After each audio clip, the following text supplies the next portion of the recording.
Let me unmute the stream first. Welcome, everybody. Hi. How's it going? Once my guests get here, we'll start the show. But I wanted to go live just a smidge early. Yeah, Zephyr Hash is another D&D stream. I know. But don't worry. You'll feast tomorrow, okay? I know everyone. Look, I get it. Everyone's saying it. Everyone's talking about it. Everyone's like, why aren't you talking about it? Tomorrow at same bat time, same bat channel, we're going to have Destiny on to talk about it, okay? So you goobers, wait a day. Wait, just let me have my D&D thing. Then we'll talk about the Hunter Biden stuff tomorrow with Destiny and a bunch of other people. And you'll have fun and you'll feast, okay? Can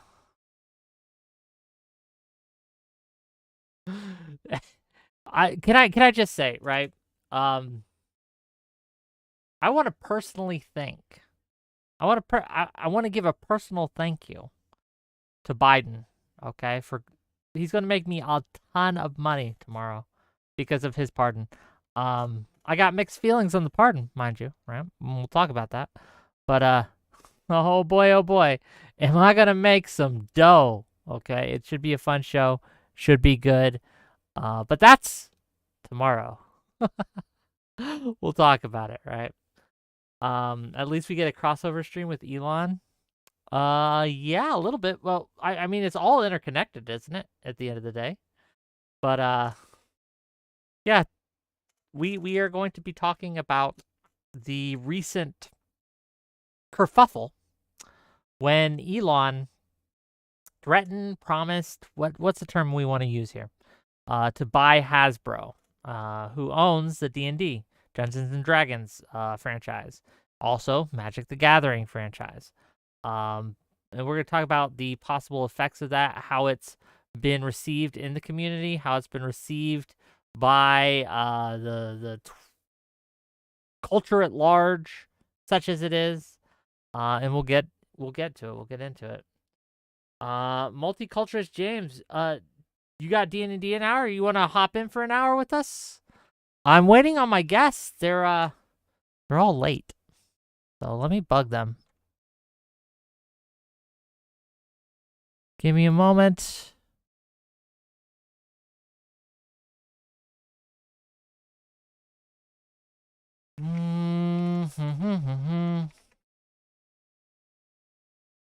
Undeafen. Rube. No Cow Mike says, isn't it obvious Elon wants to love his own family refuses to give him? Well, we're going to talk about that too. We're going to talk about the inciting incident because something caused this to happen, gang. Something caused this to occur. We're going to talk about it. I'm stalling for time till Rube undeafens so he can talk. My guest can talk about it with me, right? Ren says, not sure we want the dude who's all about AI and staff cuts to take the reins. Well, that's, again, we're going to get into it. We're going to get into the pros and cons here. I think most people have mixed feelings on this. And I'll just speak for myself. So, I haven't really played D&D. I play another system now. 5th edition was fine. It never really grabbed me. Oh, we're live, by the way, Rube. So no slurs. Yeah. Okay. I have my stuff properly set up. Sure. Take your time, right? In Pursuit of Knowledge. Nice to see you. Welcome to the show. Hello. Can you hear me? Oh, loving the beard, dude. Loving the beard. It's looking good. Oh yeah. You'll get there one day. Don't worry. One day. Okay. I don't know if it's actually going to show me on here with OBS running. You have to use a virtual camera. Yeah, but the virtual camera displays. Ooh, I could probably adjust the specific input. I didn't think of that. Okay, that's fine. Yeah, is it? We'll figure it out. We'll fix it. We'll get it done. I'm switching to the virtual camera. Yeah, do your thing. Okay. Take your time. It's not like we're live. We're not like we have. At this point, it's not that many viewers. It took me like 10 seconds. It's fine. This point is not that many viewers, but we'll get there hopefully. We got one more coming, ladies and gentlemen, and we're waiting on Vigilante. He said he'd be a couple minutes late, so he warned me in advance, and we'll get to it. While we're waiting, Hunter Biden pardon. Give me your thoughts. Based, yeah. but fucking awesome. Absolutely. I mean, I'm a huge supporter of criminals, so this will hopefully allow him to spend many more years having a lot more fun. For a lot of stuff that, quite frankly, should not be illegal to begin with. So, well, we're gonna talk about it tomorrow. We got again Destiny's coming on the show, and we're gonna have a fun discussion. We got counterpoints coming too. We got Hutch. I look forward to never hearing about gun control ever again. So it should be fun. But tonight, we are not talking about that. I know I'm getting distracted, and I apologize in advance. It's just where my head's at. I've been spending all day getting that ready. But yeah, we're going to be talking about Elon Musk. Let's give some initial thoughts, like initial impressions. So I want to start with you, Mr. Rube. Elon drops the bomb, says, hey, I'm thinking about how much is Hasbro? I'm thinking of buying it. What are your thoughts? What's your initial kind of gut impression? What are your feelings? Give us what you got, Mr. Rube. A lot of nervousness, frankly. Here, I'm gonna you let me know if my audio sounds correct here. It's mostly a lot of nervousness. Like, listen, Elon's funny sometimes. I like the changes that he's made to Twitter overall. That's made it a little bit more of a pleasant place. I also really like having the alternative of Blue Sky. And I don't think that WOTC and Hasbro are in such a legacy-infested state right now. There's almost no people there who have a genuine love for the outcomes produced by the original game. Can you elaborate on what that means? Legacy-infested state. Explain. Yeah, it's infested by people who remember a feeling of playing role-playing games, like the feeling of being around the table with their friends. And that's their primary driving force, is how do I just replicate as much of that feeling? I want to have fun playing with my friends around a table. And that's their kind of like a priori driving design goal. The problem is when you put that into when you can't, that's not a value you can plug into the math of the game. That's not a value you can plug into the design of the game. That's not like outcomes focused. As long as you and your testers and your designers are having fun sitting around the game, then you're probably going to be fine.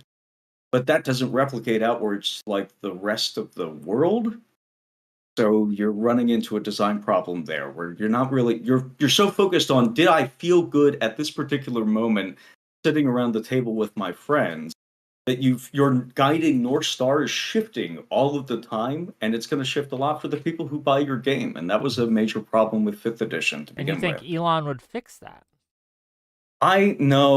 No, I mean, it's possible. I think it's possible for him to shake things up and buy a bunch of other designers to take care of the product. It certainly couldn't hurt. I doubt he can make it worse. Okay. I can definitely make it worse. Saying that. I'm really nervous about having said that. Now I feel like yeah, what do you mean? He could definitely make it worse. I mean, things. That's a thing. That's a $10 calculation that people don't have. Yeah, $10 from Grassroots Hegemon to say I won't sit here and let someone tell me people who play D&D have friends. Fair enough. Thank you for the $10. Point. But go ahead. I'm sorry for interrupting. Go ahead. You're good. I mean, obvious. This is the big problem: is that you don't think it could be worse. The problem is you already are assuming that things can only go in a linear direction of progress. And that's a lot of problems that people have in their mindset of things in general. Okay. And what I mean by that is things can be way worse. It's just not appealing to you. I mean, personally, with D&D, I've played with 5th edition. That's like been the best one for me. I never played the other editions, but I only heard terrible things, especially 3rd edition people are horrible. That's the one you like, Wick, right? No. Oh, it's the 4th edition? Which one is it? 4th edition. It's 4th edition, right. That's right. 4th's the worst one. So Okay. I know It didn't land because you don't know what you're talking about. But go ahead. Didn't remember. I just didn't remember. I'm not the D&D guy here. I'm just giving you my experience of, to me, D&D did bring someone like me in with 5th edition. I really enjoyed it. I could see why veterans of the game, could complain about it because it's maybe too easy, makes things too simplistic. But I mean, that certainly brought me in, certainly brought a lot of my friends in. I'm not saying that the game necessarily needs to be designed that way. And I've been a Magic player for. Let's get to the heart of things, right? So we're not just talking about I just want to make it clear. Elon has said he's going to buy Hasbro, and Hasbro does include Dungeons and Dragons, but it also includes other products, other IPs, such as Magic the Gathering. So I brought in a Magic the Gathering guy as well to give us his perspective. But I think it's all kind of connected. So you say that that it absolutely could be worse. What are some of your fears when it comes to Elon Take? When it comes to Magic, could it be worse? In general, go ahead. Oh, we could. Well, okay. If you want to be specific with Magic, go ahead. I'm going to be a little bit specific with Magic, just because things like getting rid of the reserve list, which is a list of cards that were created back when Magic first was created. They had a reprint policy that they were just going to reprint things constantly. Then collectors were getting kind of butthurt because there weren't enough players were getting butthurt because there weren't enough cards. Then Magic did this reprint set called Chronicles, which completely reprinted everything, which obviously drives down price of things. Because of that, there was an immediate whiplash that Wizards said we have to correct, and they went to the most extreme end, which was we made a list of cards, it's thousands of cards, that we will never reprint again. And this was created back in 98, I believe, or 96. Anyway, the problem with getting rid of something like that is because you do absolutely then delude the trust of players and collectors in a product.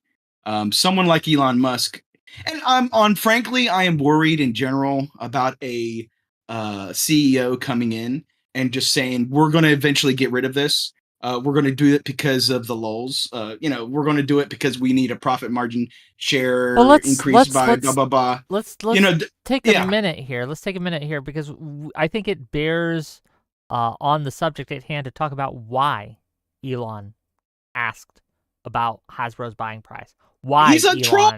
Well, he's a troll. There was an inciting incident here, and I think we need to talk about it. Right? Yeah. Let me set the scene for you, if you will. Sure. Right. So, in the newest player's handbook, there is a passage, a couple paragraphs long, basically denigrating the creators of Dungeons and Dragons. This was brought to Elon's attention. He saw this, and this is at least the stated reason he expressed interest in buying it, to protect it from this kind of denigration of the founders and things like that.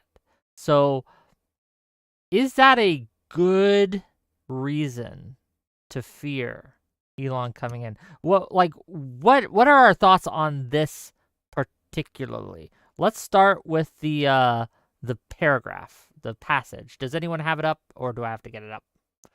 Get it up I remember it was an Ian Miles Chung thing, wasn't it? That's I know that's where I saw it originally. No, sorry, it's a specific. Yeah. Right. No, I think he's one of the people who specifically went off about it. It was a paragraph, standard like land acknowledgement style of like, hey, these are not views that we support anymore. These people had archaic or outdated or racist or sexist views that we no longer support, and that was the context of the original game. That's not the context of the game as it is today. What's wrong with that statement? Honestly, not much. It's just kind of the generic HR slop. And that's probably the biggest sin that you could attribute to it, is why is HR slop in this game? Why is HR slop in this game? Okay, do you know where Wizards of the Coast is at? It's in Seattle. Okay, all right. So then that answer your question? Like, since we know that, I want a game designed by Chaz. is the thing. I want the people who took over a few blocks of Seattle. I want those people. You mean the to be in people that charge of the couldn't game. organize enough of a community to last, what, 10 days? Not even? Without Bring them getting on as multiple consultants, murderers? have them shake Okay, things up all a right. little bit. Yeah, let's get heroin addicts to make me a fantasy game. Great I idea. Gary I Gygax get- was addicted to cocaine. Okay, yeah, cocaine's And very he different made from something heroin. fantastic. Well, we could give that if we take people who are addicted to heroin and then we give them cocaine, they Hunter- will believe us. Hunter doesn't Biden, work. It doesn't you quite have a work. new calling, okay? You've been pardoned for a reason. This is Hunter destiny. Biden. This is I'm tying it together, okay? This is destiny. Oh, Gygax, God. addicted to cocaine. He makes one of the greatest role-playing games ever to grace us and that shaped the world. Hunter Biden, right? Could have been in jail, but in President Biden's infinite wisdom, hallowed be his name, he has decided to free the creative powers of cocaine on from Hunter Biden to the world. That's wild to me. Okay, I didn't know Gygax was into cocaine. I'm learning something new. He was, and his son was also into cocaine. And they got I think I think Junior was into cocaine to the extent that the two of them got into a fist fight in the back of their car. Was a secondhand story told to me. But Yeah, no, I wonder so- why those guys are not running it instead of HR slop, like you say. Like, come on, let's be no, real. I'm not curious. I'm not curious. I'm denigrating it. Is the thing. I dislike it. I didn't get that. Obviously we know that you dislike it, but what I'm trying to give you is a justification, a reasoning why it's like that, right? I mean, it is a Seattle-based company, one that Dungeons and Dragons is a world of fantasy, a world, as far as I remember, reading about the founder and everything, they were very much in tune with progressive values of the day. Now, same way with like Gene Roddenberry, creator of Star Trek, was a progressive person, quote unquote, for the day. But, he was a racist piece of shit too, right? Like, I agree in a way that we shouldn't judge history by today's standards. But if a company wants to distance themselves from their founding viewpoints, I mean, didn't he get paid out? I mean, he's not the one still running the place, right? Can't a company decide to do I'm that? not confused. Of course they Yeah. can. Like, I understand the process that brought us to this moment, right? Okay. Similarly, I understand the process by which termites eat at the wood of a home and result in its structural instability. I understand that. My opposition is to the termites. It's a lot of And so I find extermination people talk who are- coming from you. Hold on. Who are the termites in Yes, and we're your Yeah, metaphor? there's a lot of weird extermination talk all just of a let sudden. him go. Let him go. Who are the termites, and what are they doing to gnaw at the foundational structure? Go ahead. I think the people who kind of hold back and overly restrict otherwise progressive, interesting, sort of punk people who want to they have experiences that they consider to be like the height of their personal lives, or they interact with fantasy that gives them this feeling of euphoria, like the pinnacles of human experience that people can aspire to. And they try to inject that into their game. They try to inject that into all of their media. And what you run into is folks who when you run into folks who are the kind of like HR slop, they worry over much about how that might offend people. I'm trying to describe this in a way that doesn't cast me as like the anti-woke guy. Just say what you really mean, find buddy. that shit Don't tiresome. It's hard to couch your do. language. Yeah, it is hard to do. Go, Yeah. right. It's just HR is not compatible with punk or pulp. That's my issue with it. And D&D is either punk or pulp, depending on which side of the political aisle you're approaching it from. Both of those are superior to HR slop. Neither of them are compatible with HR slop. That's my main issue with it. Well, let's drill down on this a little bit. I'm not going to get an adventure about the Capitol Hill Autonomous Zone or J6 with the HR slop. It's like, no, I want something absurd, over the top, a little bit offensive for my personal taste. Well, here's $10 from Zephyr Hash. Is Elon threatening to buy Monopoly? Can't wait to land on super tax of 0 doges And I'll also use my Friends with Elon card to get out of jail when I landed on Cybertruck Alley. Rent costs 5 Doges. Well, thank you for the $10. Jesus Christ. But Really I thought one mean, through. Hasbro, that would if he buys Hasbro, that would include Monopoly It and would. everything else. That's true. And Transformers, which he would have to get rid of just because it has the words trans in it, right? Like, he would have to get rid of Transformers. Ooh, that was rough. That was rough. I need a little bit of lead in for that. wow, joke. you guys are really bad at this. Okay, I wanna focus the discussion a little bit. First of all, welcome Vigilante. Nice to see you. How you doing? Once you get your camera on, get it working, we can start this shit show, right? Well, we've started already, but We should all be horrifically. how's drunk. the We should have state of started that. I should get a beer. You're not wrong. let me just ask you directly. And I'll start with Rube, and I wanna hear everyone's take on this. Rube, state of D&D. What do we think? The official Kinda D&D. rough. I'm not talking about the spin-offs, the OSRs, the Bro SRs, Right. any of that. I'm talking WOTC's, D&D, the product that they put out, the books that they present. What's the state of it? How would you rate it? It's pretty rough. It's mostly kludged together from old rule sets, and really, it's just over the years has had less and less of a connection with things that came before it, with the exception of third edition. Fifth edition, for the entirety of its life cycle, including what is functionally just an errata for the rest of the edition, is mostly just a kind of like pared down, toned down third edition. WOTC just came on style D&D. And as a result, it doesn't really have most of the excitement that came with prior editions. It just comes with you have access to like the confusion. You have access to the confusion about like, how do we play a role-playing game? What am I supposed to do? How do I make a campaign? I guess I buy this 300-page book that's supposed to tell me how to run a campaign and also do it for me. It's 300 pages. Nothing interesting happens. It's a railroad anyways. My players, which are supposed to have like all the heights and of choice that they don't have access to when reading a book, watching a movie, or even playing a video game, are somehow more restricted when they play these official modules and play these official classes.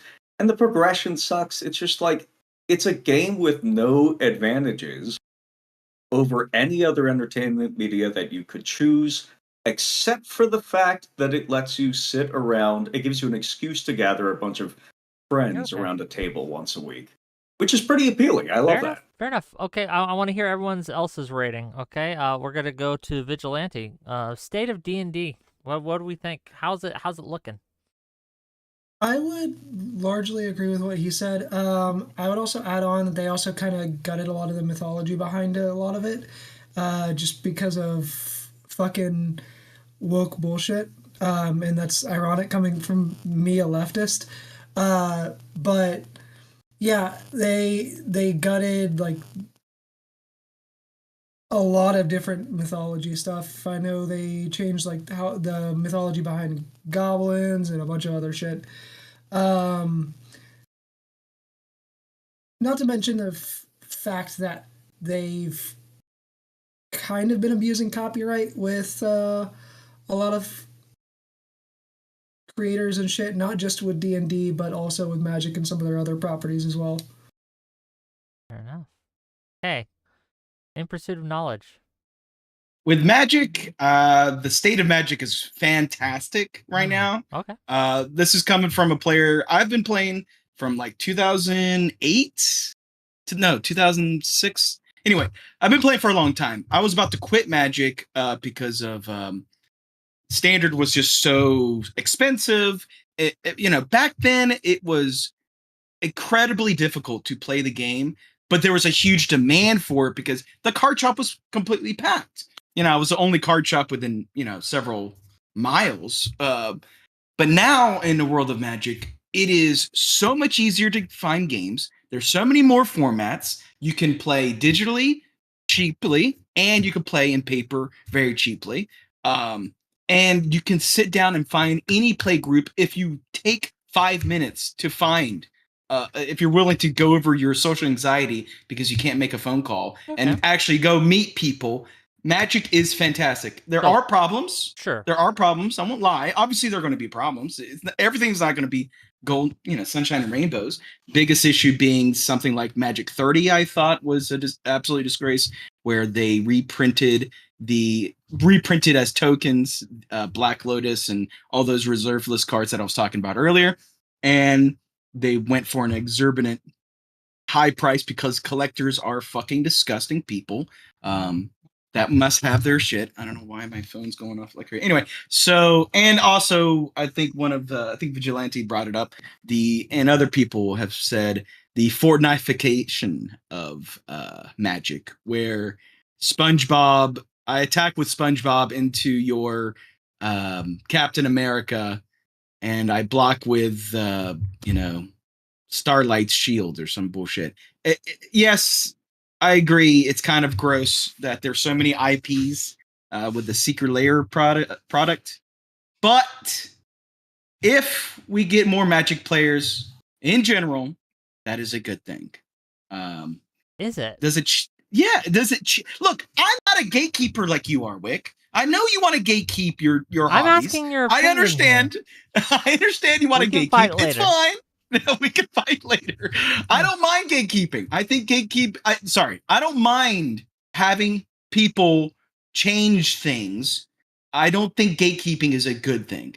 It's just like I remember back in high school when I was listening to Metallica and Korn and all this, all my favorite heavy metal bands. The guys, that were listening originally were like, huh, what do you name 5 albums by Metallica? I bet you can't name the lead singer. It's stupid. I'm sorry. We should be able to have an inclusive community. Yeah, you can call it woke DEI if you want. I don't give a fuck. I just think that it's more people who are able to play a product because they sit around and have fun as social animals that we are, even though you might find it, gross to you because it's not exactly the way I want it because it's too simple. I think okay, so here's the deal, and then I want to ask my follow-up question, but you've brought a lot into this that I didn't ask, so I have to address it. Well, so first of all, okay, I don't care how many people enjoy a thing. If I no longer enjoy it, I do not care. Maybe that's selfish of me. Maybe that's extremely selfish of me. But I don't care if D&D or Magic can get a 300% increase in its player base. If it stops being something I enjoy, it might as well be dead to me. Now, that said, right?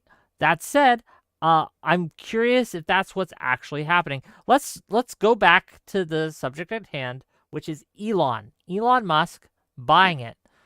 We're going to go reverse order we just did, right? Or the same order we just did. We'll start with Rube.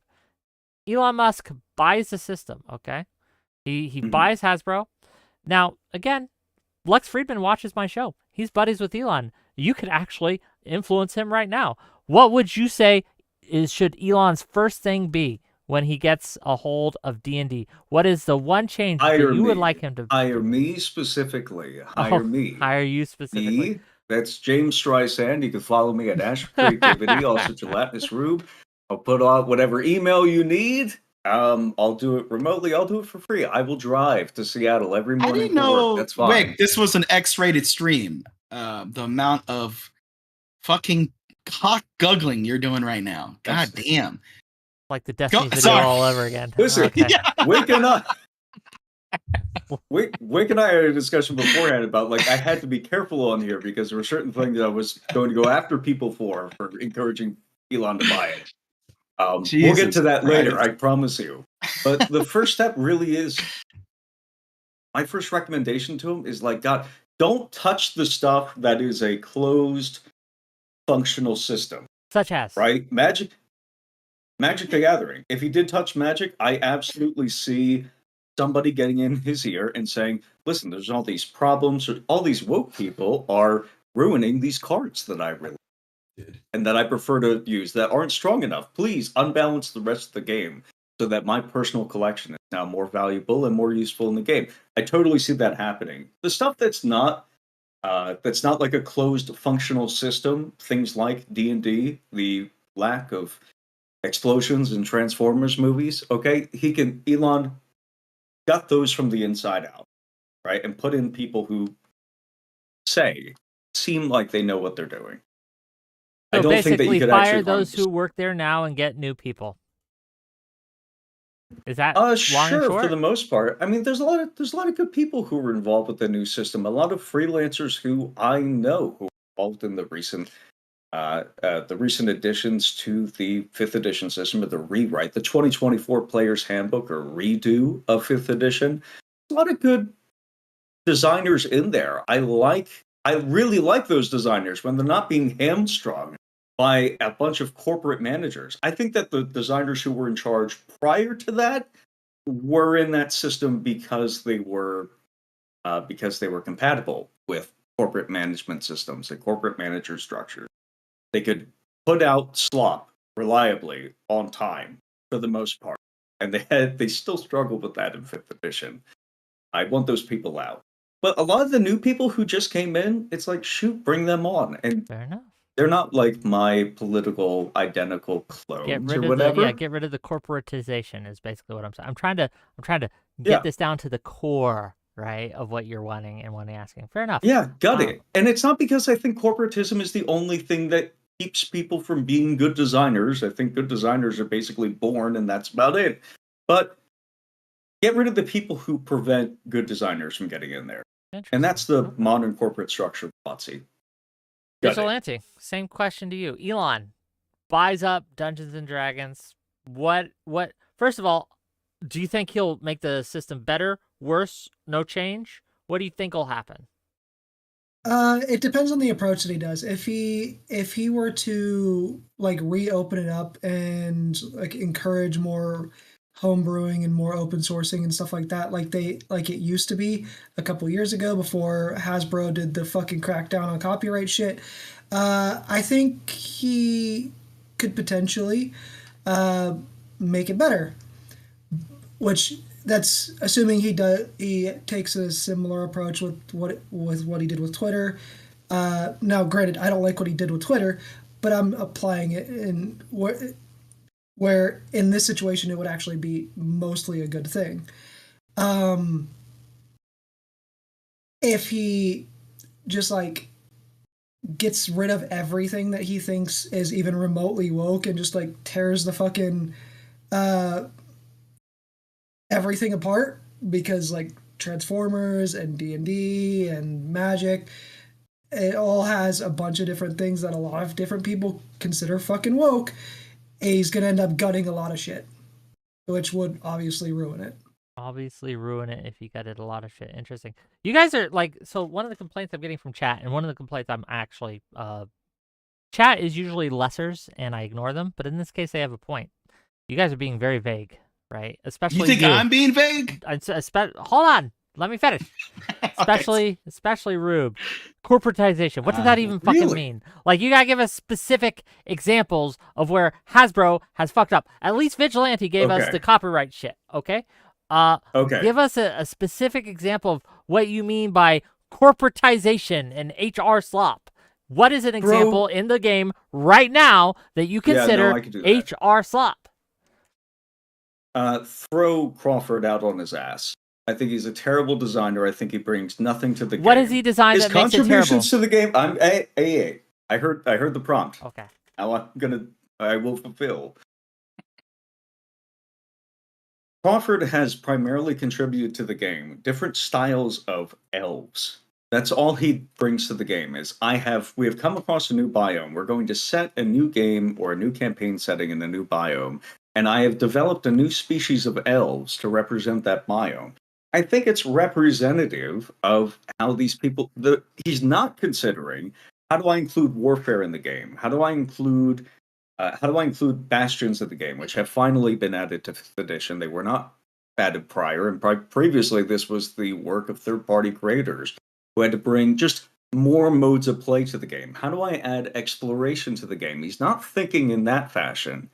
He's not thinking of how will this impact somebody else's campaign in a way that they might not like, but is going to expand the range of gameplay, the range of experience that you and your friends can share at the table. Even if you don't like that stuff writ large, you could, as a designer, think, okay, I don't some people like this. Some people like the events that are generated by having castles in your game or going on a long wilderness adventure in your game. You could be thinking about that. Okay, but they don't like the process. How do we integrate the outcome of those modes of play without making you do all the bean counting of that process? That's a perfectly valid question. Jeremy Crawford doesn't consider questions like these. He is only concerned with taking the baseline experience that has been provided by the game so far, which is a couple of combat encounters a day, maybe checking for some traps, and doing nothing else, and just adding to the different. So your parts complaint is just that slot it's too simplistic and it's not as complicated as you want it to be. There are lots of simplistic games or games with a simplistic structure that have a wide range of experiences they could provide to the table. 5th edition doesn't. I don't know. I can't really explain that in a way that's general. You have to really get into the meat of not just that system, but a bunch of other systems at the same time.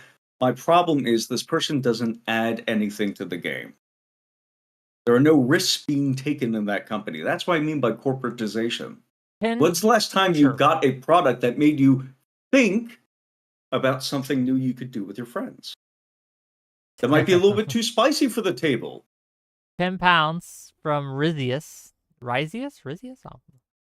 Blaming D&D or any WOTC related shit on woke is lazy culture war BS. Pathfinder 2nd edition is much more progressive than D&D 5th edition, but has more lore and content. For example, D&D issue has lazy from being Monopoly.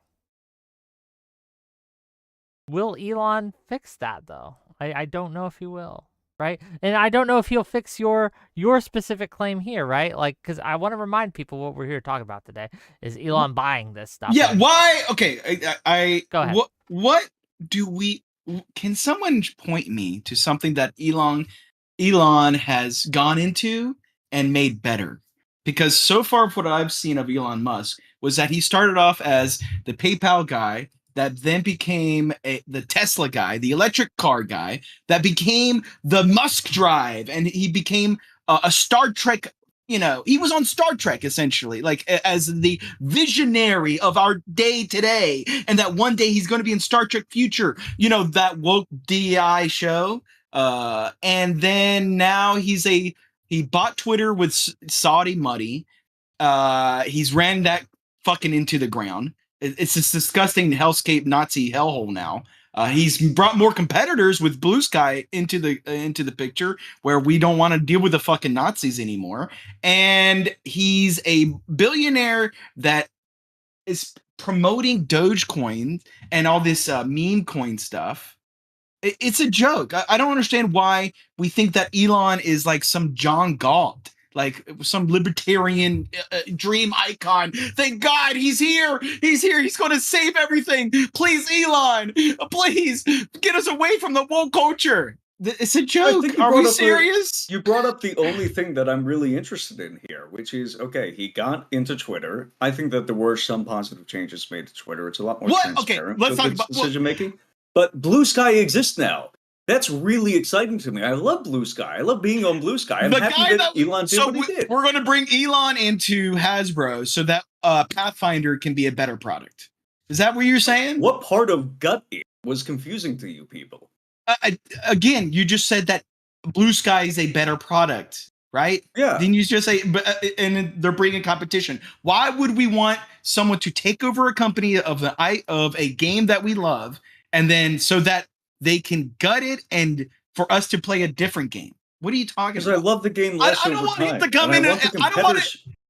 I want the competitors who are paying attention to people like you and I, who are invested in what we think and how to best service us, not by following all of our directions, but by taking our feedback and incorporating it into the game.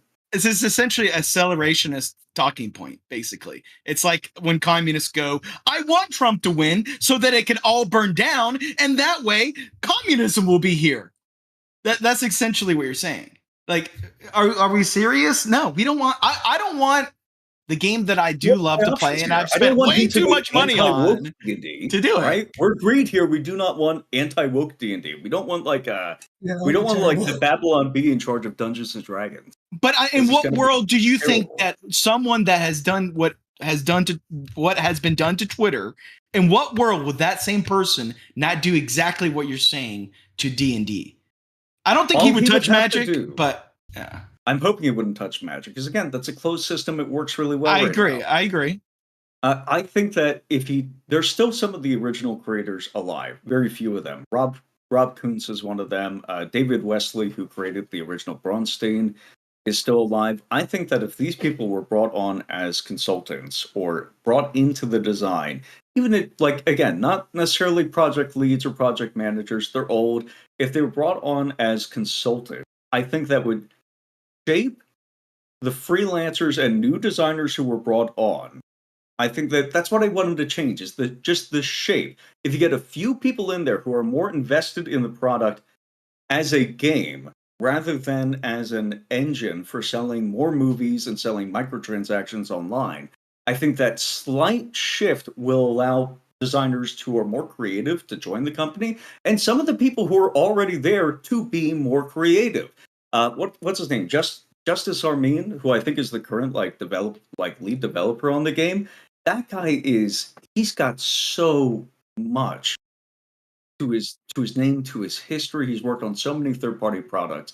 He's not like an anti-woke guy. I think that guy he's an amazing designer. I want him to be unleashed. And I think if you just cleared out a few of the top levels of management there, that guy would be unleashed. I don't think it's a stretch to say it. I don't think it's an accelerationist position either. $20 from Grassroots Hegemon. Thank you for the $20. Says this: the intent you come in with is the blood poison that ruins what you touch. Twitter was cancer. X is cancer plus racism. International intervention isn't helpful if your grief is having messaging shoved down your throat. Thank you for the $20. But let's talk about kind of the shape of things, right? So one of the things that I've noticed in the D&D community writ large is a sort of schism, if you will, between the old school folk and the new school folk, for lack of better terms here. And I'm sure you guys got better terminology than me because you've been more invested in these communities and things like that. But I'm just giving you, bear with me is what I'm asking you, right? So you have the old school folks, the Gygaxians, right? The people who revere in some cases. And I'm using that word, and it's a strong word, but I'm using it on purpose. The founders of D&D. They look to the founders of D&D as holy scripture, if you will, like the founding fathers of America type of deal, right? You have those people who do that, and what was the originalist intent with the rules in the books, right? What did Gygax mean by these rules, right? Founding fathers. This is something I hear all the time. No, you're right. Yes, fucking Dungeons and Dragons Twitter. Okay, but then you have the new people. Okay. The new people who are like, oh, all those old fuddy-duddies, they're so racist, they're so sexist, they're so everything. Why don't we have LGBT game nights in our games? Why don't we have more taverns with blue hair and special? Why can't we be friends with the Beholder? And, man, the son of Gygax is such a meanie. Right? Let's ban him from the conventions. Right? We can have both. If Elon Musk buys the game, then we're going to ban Elon Musk from the conventions, and we're going to ban D&D from the conventions because D&D is all bad. So you have these two groups, and they're fighting, okay? They're both idiots, but we can have both. Can obviously. We? Yes, we can have both. Absolutely. For at least the last 10 years, there were a lot of old school people who were brought on as consultants. And actually, this got WOTC in quite some of those old school consultants got people in WOTC leadership in a lot of trouble. How do you mean trouble? What do you mean? Describe this. Okay. Oh, right. No, I shouldn't do the insider baseball thing. There's a fellow that you've actually had on your show together with me, which was an amazing feat, by the way. Casimir Urbanski, the RPG pundit, who attempted to start the D&D equivalent of Gamergate and was laughed out of public society for this. I say public society. He lives in Uruguay. Laughed off Twitter. And he drew Mike Merles a lot of flack because Casimir Urbanski just talks in this very anti-woke, repeated. He's reading off like an anti-woke script. We all know what the anti-woke grift is, and we hate it. Yeah, Anti-woke Elon marketing, Musk. blah, blah, blah. Elon Musk is the anti-woke script that you're. Yes, NPC. For the Absolutely. most He part, does yeah. talk in that way a lot. Yeah, no, Yeah. he does. Yeah, he is that. What do you mean? The whole look. If you look at the tweet that he said, "How much is Hasbro?" He was replying to that fucking idiot, Ian Miles Chong, whose only job is to be on Twitter trying to make outrage bait for Americans while he's in Malaysia. You know, We have to be it's all careful bullshit. talking about him. He Why? got somebody's dog killed at some point. I think it was Ethan Ralph. We got his dog killed. He's a known swatter. We got to be careful with Ian. He's a very I don't give a dangerous individual. fuck. I don't care. What do you mean? Oh, well, I hope Did that's you a already joke. kill your dog? Is that one? Is that what you just confessed to? My dog's just dead. Yep, that's right. A Malaysian man killed him. I'm really sorry to hear that. No. Look, I'm here for the rage bait, so No, I like laughing at the retards. But so, who's the retards in this context? Then it's sad that I have to ask that. The people that believe it. The people that believe Ethan. Yeah. Oh, gotcha. it's Jesus. listen. I Go don't ahead, like please. these. Let's get to, I don't know. I think we're getting distracted, right, from all this with No, with okay, gamer back drama. to Elon. The Back to people Elon, who please. there's a lot of people who are still alive who worked on the game originally or worked on it back in the 2E days or whatever, even first edition Advanced Dungeons and Dragons. Those people are fine. There are still a bunch of people who Pathfinder Second Edition exists, and it has a lot of the same mechanics that AD&D First Edition does. It's fantastic, and it has a largely progressive user base, we'll say, or player base. And those people work out just fine, but it's not corporatized. Is the thing. It's not focused on a beholder can't be evil because we need to. There can be no existential evil threats or ontologically evil threats within our setting.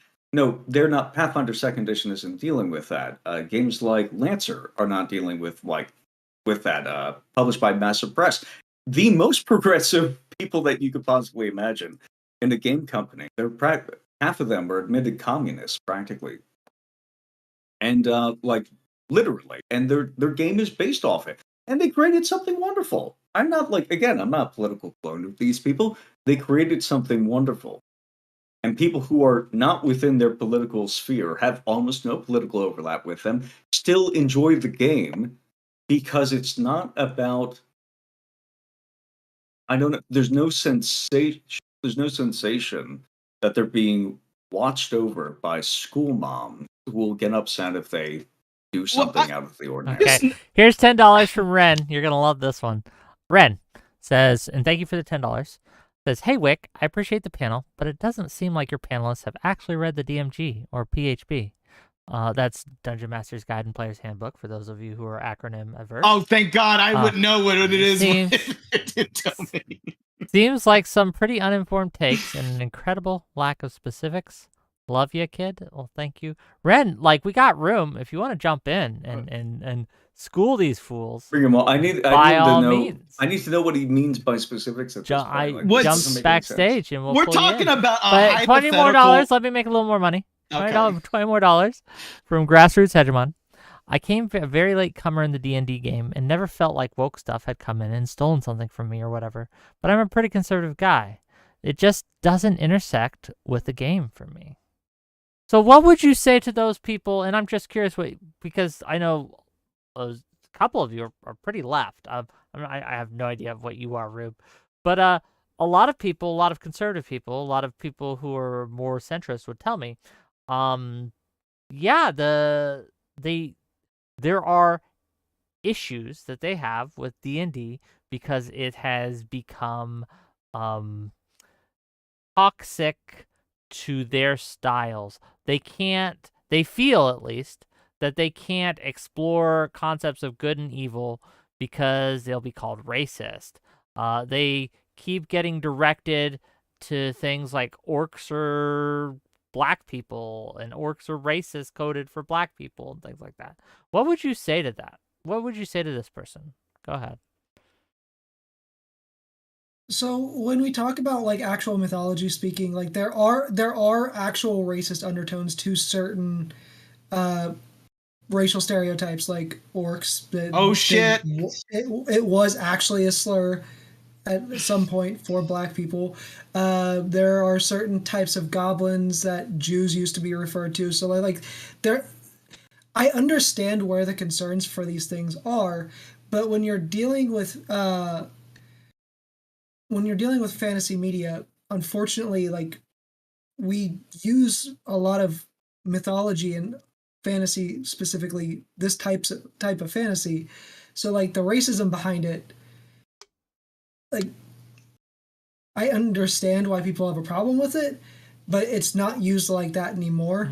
Okay. So it really, like historically People, speaking, yeah, I get yeah, it, but it humans doesn't are matter anymore. born with prejudice towards any sort of group or whatever.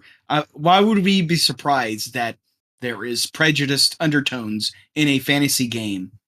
What do you mean? It was created by humans. It's absolutely going to I want to permeate into that. I want to give some space to someone who graciously agreed to jump in and maybe give a little bit of expertise here because we don't have any experts on the panel right now. Ren. If we talk about magic, please. Okay. Well, let's give it to Been a Ren. designer Ren, for what are fifth some of your edition for thoughts here? something Go on ahead, the buddy. order of 8 years. Well, my question genuinely was like, I know that you say you don't play 5e, you don't play D&D. I was just curious to the panelists who say that there are been this HR. By the way, the actual passage you're talking about that was considered HR schlock wasn't in the PHB. It was in an additional like 40 years of Dungeons and Dragons press release type thing that was released. It was kind of a making it. It is not to everybody in. It's not being pressed on the players, right? It's But it important is to an know that. official product by WOTC, right? It is, but I think there's a very big delineation between the PHB and an alternate Okay.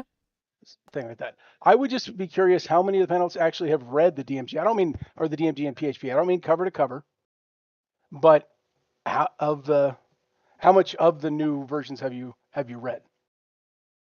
Of the new versions? Not Yeah, that's totally what we're cover to talking cover. about, right? This is my favorite part. Gatekeeping. Let's go. More gatekeeping. Name 5 Metallica albums, please. Go. No, I don't, it's not gatekeeping to ask Name people to be 5 on a Yes, Hasbro. it panel. is. Wait, But it's but fine. Go on. Go on. I'm sorry. if I we're having a interrupted. discussion about the problems with D&D, shouldn't we understand the materials that we have the problems with? No, I think he's right about that. I'm. Yeah. Well, I'll give you one. I'll give you one because I have read Yeah, the go ahead. I have read the 5th edition stuff, but it was years ago, right? I play 13th Age right now. That's my system of choice. Or if I do play a D&D, it's 4th edition, right? I guess much I'm more not familiar. trying to hit anybody with a gotcha. What I'm trying to say is the new 2024 stuff that came out. I have heard all this stuff about how it's been dumbed down and how it's stupid and all these kind of things. It's actually created a situation where creativity kind of just rules everything.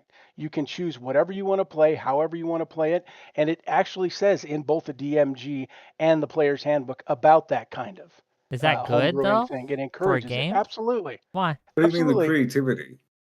It Like- says anything that you don't like, you can make a change to. People have been See- doing that for many, many, many years. That doesn't Well, generate creativity. I feel like the real problem, Ren, honestly, because I'm with you. I'm here as a Magic player. Okay, and my experience as a D&D person is that there are a lot of autistic people that need to have very baseline rules told to them, and they have to follow a certain set of guidelines. And if they don't have that, and if you tell them that the rules don't matter, then it breaks their worldview. Well, it's not that the rules don't matter. There are plenty of the things that you're talking about. There's a whole baseline lattice for everything involved. Everything from character creation to the new DMG actually walks you, instead of starting in, hey, here's your pantheon that you create, it says, hey, here's how you create the beginning of the game. Here's how you interact with your players. Here's how you respect one another and that kind of thing, which might be considered woke by some, but I think it's creating a baseline that's important. But I just don't. Oh, go ahead, please. Sorry, no, go ahead. No, I was just gonna read a super chat. So finish, and then I'll read the super chat. I just haven't seen this dumbing down and watering down of the system that seems to be this odd amorphous thing that nobody can really pin down. I And agree that's with why I you. was asking for Yeah. specifics. Sure, I'm like, $10 from Fates to say this. Only regarded people, you could say retarded, it's okay. Only regarded people think that goblins are equal to Jews, and you wonder why people go, it's woke now. That's why people making the leap from goblin to Jew and then forcing that opinion on people. Thank you for the $10. I don't know. Did you hold see on, the? stop real quick. I want to address what Red's saying just real quick, okay?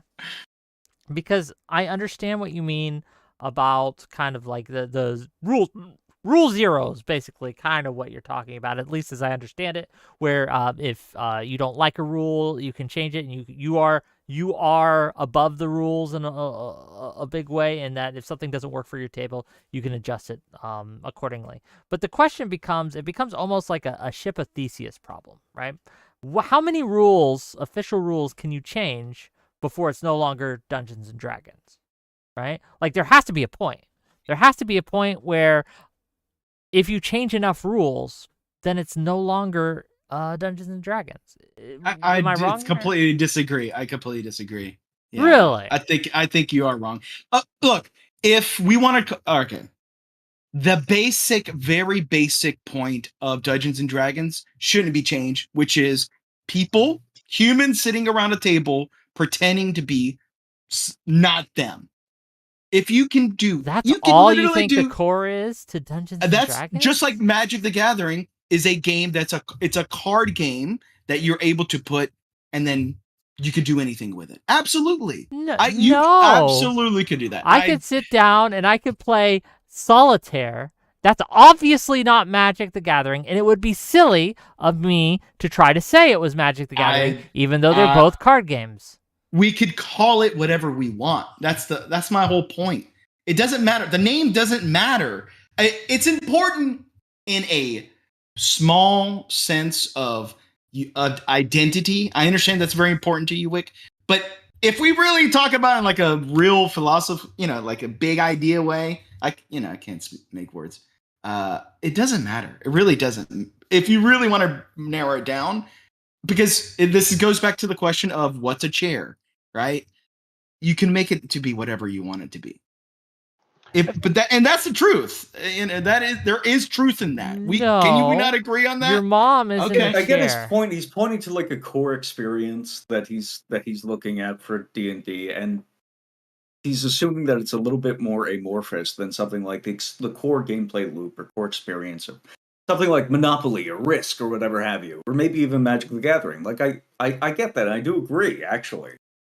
I think the problem comes in with the Rule Zero stuff is, Ren, I hate to say it, I don't think that you're as educated on the Prior History 5th edition as you said you were. Shots fired. Rule Zero was explicitly called out in Tasha's Guide to Everything and Xanathar's Guide to Everything. Both. And I'm pretty sure it was in the original DMG back in 2014. Yeah, there's just been a different focus on it now. And again, the what do you mean a lattice different exists focus on it? because when you Explicitly read the describing beginning, it? no, when you read the beginning of the DMG, what it talks about the basics of creating a campaign, along with the idea of collaborative storytelling. Which, if you want to call collaborative storytelling to be Rule Zero, I would agree with that. That the table kind of decides on what rules make sense. The original one that we could go back to in 5e is the bonus action to take a potion, right?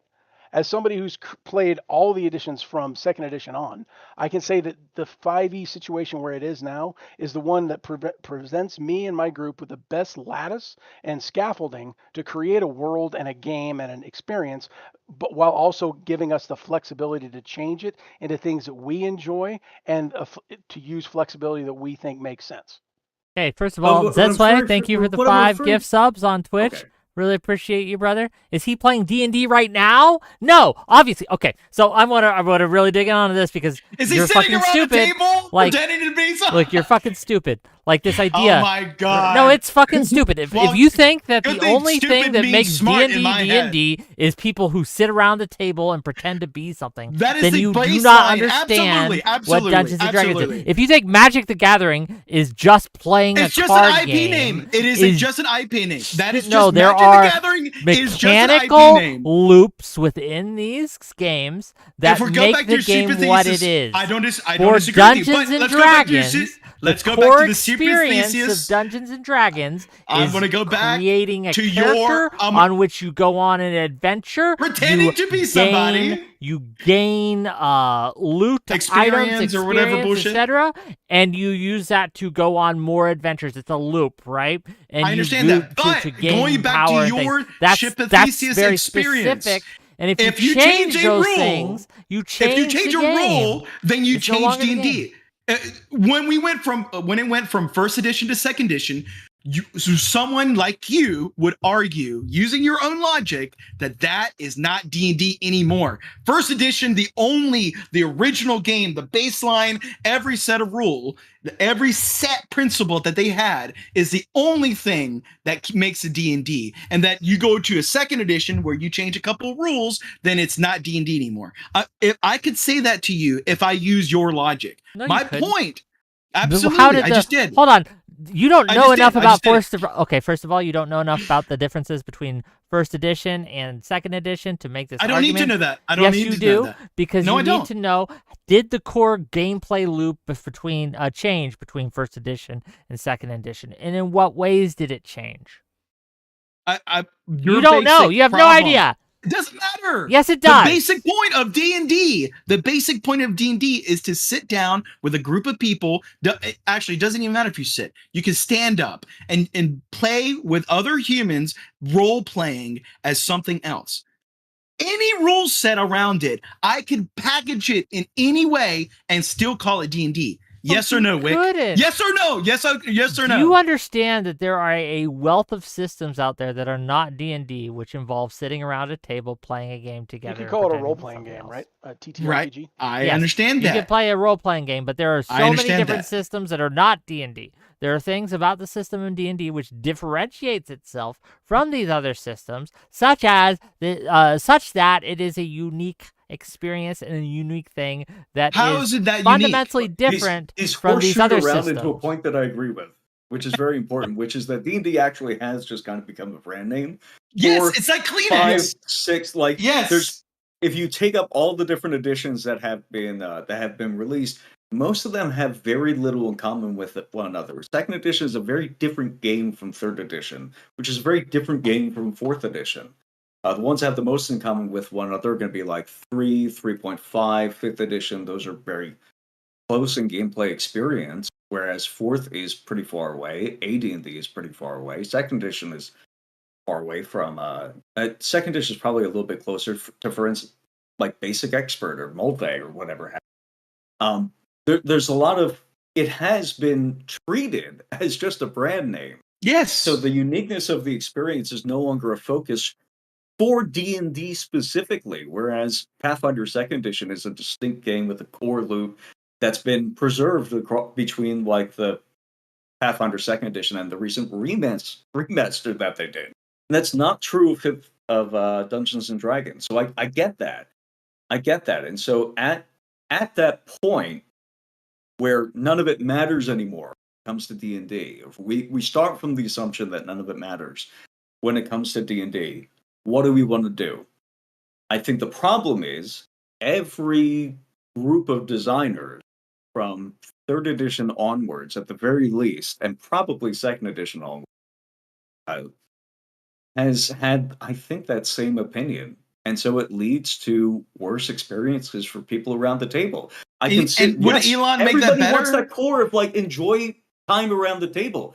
I want them to do that in a good way. It's kind of the utility of having like a unified vision or a unique vision for what this gameplay loop is supposed to be. I think it's bad to not have that coherent vision for the game. Do you think that someone like Elon, coming from a point of hatred, he's coming from a place that he hates what it's become because the DI woke people have taken over. Do you think someone coming from that viewpoint could really improve a game like D&D? And improve it in a way that... Him specifically? I don't think that Elon specifically establishing himself as lead designer would improve D&D. Right. What about Ren? Yeah, I was wondering about what Ren says. Well, no, because if I wanted to talk about changing D&D to be more...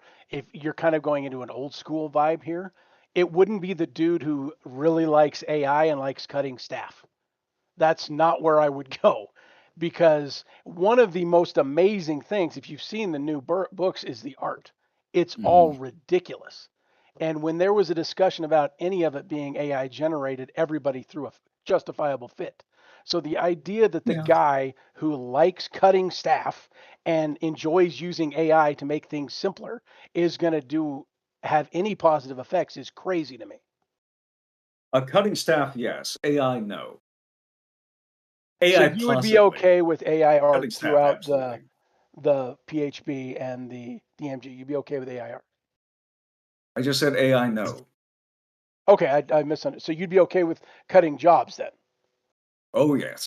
Okay, so if we look back from the outrage of Wizards cutting its staff recently, we're not going to find any kind of outrage in panels like this where Wizard staff got cut and Ooh, that's I don't know wrong. about the outrage. I didn't say that there was not going to be outrage. I said that it might improve the game. And that's been my argument from the beginning here is, hey, cut out these top layers of management.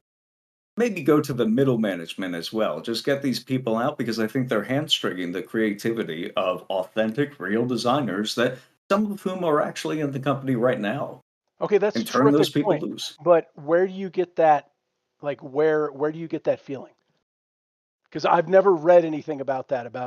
I've heard everything about Hasbro being profit insane, and that's absolutely true. I think, right? Well, only for The Magic, as far as I know. This but year, we have Magic to was the only one yeah, that but we made have to profit. base these things off something more than we don't like a person in ad hominems, right? We have to say, and what No, I think if information? people Hold are on. bad at their Kush jobs, I do Renata, want them Kush to Renata, if you leave. want to jump in on the show, by all means, get backstage. We got another person saying, Oh none my of you God, know he's what you're typing talking about. He's typing in all caps. They know what the real D&D is, and they're here to I tell us. So, yes, please, jump backstage. I'll pull you in. If you look at the if I before they triggered him earlier. I triggered him it earlier was whenever rough. I mentioned the goblins thing, and he's just been going and going. If you read interviews from those guys, but when they were developing fifth edition and did not yet know that it Hold was on. going Why to did be a I ban you success. before, Kush Renata? What did you Uh-oh. do? Did I ban you, or did one of my admins ban you? Okay, well, regardless. No, this is important. The people who developed fifth edition thought that they were, while they were developing it, were expecting their pink slip any day. Fourth edition's release was disastrous, which is a shame because I love fourth edition. But it was dead on arrival. It didn't have the virtual tools or the electronic tools that were supposed to come with it. And these guys thought that they were going to get their pink slip every single day. So they made something very legacy, very compatible to get the lapsed 3.5 players back into the game. It was the design team was split between do you want these people do we want to keep the advances that we made with fourth edition, these new people that we got, or kind of similar to the argument that a lot of people are having right now. Or do we want to go back and hook the 3.5 players that we lost? And the decision was made. We want to hook the 3.5 players that we lost. But absolutely, while those people were making the game, they thought that they were going to get fired any day now. If you think that has no impact on somebody's creativity, I'm sorry, you've never been engaged with the creative process in your life, and you're too stupid to comment on it. Well, I think that was That's it. 10 years ago, so it's pretty obvious they didn't lose their jobs, right? And did they know they were going to not lose their jobs while they thought they were going to lose their jobs? While they were working on it to begin with, before they knew This it was argument going to would be be a great success? What was 10 their years ago. internal mindset before it was a success? And all they had was the past 4 years of people hating them and sales failure. This is a great argument Does for that 10 years ago. mindset produce a different creative output than not? This is a great argument for 10 years ago. I'm sure it does.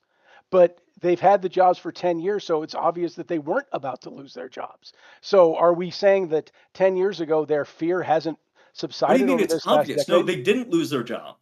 What do That's you what I mean said. They it's didn't lose their job. obvious? I think we're talking about different things here. I think you're talking about 10 years ago, and I think Ren's talking about today, the D&D of today, Yeah, the I don't- D&D 10 right No, now. the ago, D&D whatever, of but- today, those people who were involved in the hiring decisions and controlled who was on the design team and who was not, and who left in that time, a lot of those people are still there. Some people have been fired since. The Hasbro CEO has been fired since. I think the WOTC CEO has been fired since. The production manager was fired, I think, in either 2015 or 2016 because they had a lot of problems on release with their books. Most of the management is still there. But you understand what you're saying. You're telling me that the reason that the designers are being held back today is because 10 years ago they thought they were going to lose their jobs and they released a bunch of people and the middle management was Okay. worried about creating a legacy. Is that what Okay. we're saying? The argument I pitched was that those people were in an anti-creative state of mind and hamstrung the designers previously are still there. I don't see any reason for anti-creative people to move into a creative space. But you said that they were worried about losing their jobs and that's why they were anti-creative and that's The why they've been designers were hamstrung. worried That's what about losing their job. So you think that all the designers now are still worried about losing their jobs? I think the design. I'm just looking for consistency specifically. because you're saying that What consistency? I'm saying their managers were threatening to fire them, right? Okay. Or they were worried about their management system firing them, and in response, because the management system did not encourage them to be as creative as possible. Hey, let's go. We failed with 4th edition. Unfortunately, that wasn't a great sales success, or it was a PR nightmare. We don't want you guys to feel hamstrung at all. We want you to go out and do something really creative again. That wasn't the message from them. Those same people are still in the middle management and the upper management of WOTC. So you're saying that they're coming from a place of fear and that they're always just treading lightly and they don't want to lose their job because they were fearful. The people who hamstrung creativity for business decisions are still there in middle management. I'm not saying that the designers working there now are afraid of losing their jobs. I'm saying the people who had the mindset of let's hamstring the creativity for the sake of business decisions are still there. And those incentives are still I get it. I get it. I mean, as millennials in general, we grew up dealing with fucking 9/11, 2008 housing crisis. Spare me. All this bullshit. Okay, Spare Gen X me. fucking bullshit. Boo. I don't want to hear it from you guys. You guys had it no easy. Gen X had it fucking easy. You had fucking Wall Street, pet.com bullshit boom. Okay, I don't want to hear it from you. Okay, we millennials, we have lived. Okay, we've been through it. All right. This is just like I was just asked. The reason I was asking for specifics is what we've gone back to now is that this. I'm asking for specifics to show that creativity has been hampered within the last decade, and what's being posited is the argument that because we thought people were going to lose their jobs 10 years ago, they were less aggressive and they were less adventurous. So 10 years later, when we've seen the boom with 5e, wouldn't that mean the exact opposite? That now we've seen, hey, what's possible with bringing all these new people in, and shouldn't they be more encouraged? Good times create weak men. You guys hear me? I thought the designers should be more encouraged. Who else is a part of that decision-making process that I mentioned? God, well, why I is don't know. Fabian I don't know here? the corporate lattice within WOTC, and nobody here does. What degree of specificity do you want? By the way? Guys, can you hear me? Yes, now we can. Yeah, we can hear you. We can hear you. Beautiful. About what you just said. WOTC's not a perfect company, not by a long shot, but they have been doing creative stuff recently. I mean, while D&D 2025 was, and he's cutting in and out. Yeah, your mic's audio. really bad, man. Your mic sucks. Me. Can you hear me now? You got to speak up into your mic. Yeah. I am trying. I am well naturally soft-spoken. Okay. I mean, you're a D&D player. Give We your know balls, that. Give your we balls know. a tug and let's play. Okay, let's go.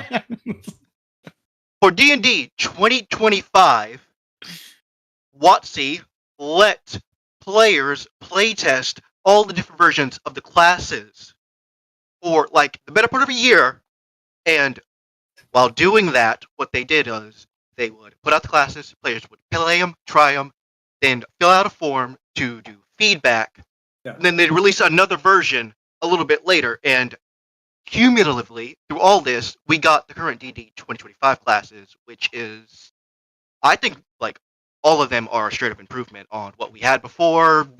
Ranger got a little shafted, but the Rangers always get shafted. Nobody cares. It's a good point to point out too, that, like you're talking about, that the basic classes did change over that time. Hold on, I Right. want to Like, make there sure was a that big iteration difference. I want to make sure that we're still They talking did about the listen. original subject here. So I want to ask you generic directly, and then I want to get Fabian's opinion on this. Elon coming in, will he make it better, worse, no change? He is absolutely guaranteed to make it worse. How? Because Elon Musk does not care about the product or the players. He just cares about the optics. He will just do things to get likes on Twitter, essentially. We are going to de-wokify D&D. Yeah, exactly. Yeah, I don't know what that means. And I'm afraid of what he would do to do that. Well, enter Fabian, who DM'd me saying D&D is woke, so maybe Fabian can explain. Yeah. Go ahead. Yeah. Does Fabian, do you play D&D? Yes. Okay. Absolutely. I've homebrewed and ran year-long campaigns as a DM before, multiple times. Mostly in 3.5 with some 5th edition. And then there's nothing in between those two other than Pathfinder, because that is the edition that shall not be named. But anyways, I think, obviously I'm just hopping in. Do I think Elon will make it better? I didn't know that was the exact topic. I don't know. I think if you're one of these people that talks all the time about how you love democracy, you kind of can't shit on him for democratizing D&D, if that is kind of the claim that you're making, which is sort of what you said. But I think, what I would say about the wokeness of D&D is, How did you the do art that? form of... How did you do that? How did you make talking about Elon to talk about the left and democracy and trying to like make it? Okay, don't interrupt. Like I don't know rabbit holes. I want him to get to his point. Fabian, continue. Yeah. Don't distract the man. So I don't know if Elon will make it better or worse. Like, I do think he is obviously at least somewhat of a gamer and a nerd. I don't know how much of D&D or Magic the Gathering or Wizards of the Coast kind of chops he has. But in terms of like, is it woke? Yeah. To say that it's not woke, like, I guess I kind of need to hear what your definition of woke is, because to me, if you're going to release a book from the 1970 to 1977 foundational documents regarding as to what how D&D was made by its two founders, and then you're going to have employees come in and try and tell people, oh, well, these were white men and D&D wasn't diverse, and they say that these armies are made up of men even though the lore should have women there too, and women are cast in a misogynistic and often racist way. Like, if you're going to have someone literally like struggle session on the graves of the founders of D&D, and then you're going to tell me that D&D isn't woke, well, then what the fuck does woke mean to you? Like, what is your definition where identity politics are forcibly put into editions because they're worried that their player base or that the media will be offended if they simply put in full context of the time what why can't they put full 1970s context of the doing? time? What's wrong with saying that we respect? Well, maybe you think they're not respecting the founders doing that, but in what way is it saying that they're woke by pointing out that, hey, back in the 70s when our founder created this game, the standards were very different, and we don't do that anymore? Why is that? That'd be one thing if why it was is a that sentence. Woke? Okay, well, what I would say is a company is woke, or a company is engaged in woke praxis, right? Because critical theory has always had the element. I know you're a critical theory being expert. assigned to it. I know you are. I'm not joking when I say that. Yeah. Right. So I would say that a company is woke when it is engaged in woke praxis, when it is engaged in critical theory praxis. And so I would say that it is indeed engaged in critical theory praxis when it feels the need to have the thoughts and feelings of the founders 50 years ago, right? It feels the need to add this context to modern political themes instead of just letting the reader or the people interpret what those things were. I don't think it is absurd to think. So history books are woke? Yeah, go ahead. So history books are woke, right? Because they're putting things into context? I didn't say putting things into context. What I said was they felt the need to. So this is an is-ought problem, right? Like when we are talking about 1970 to 1977 writings and diaries and workings in the development of D&D, right? We are talking about is.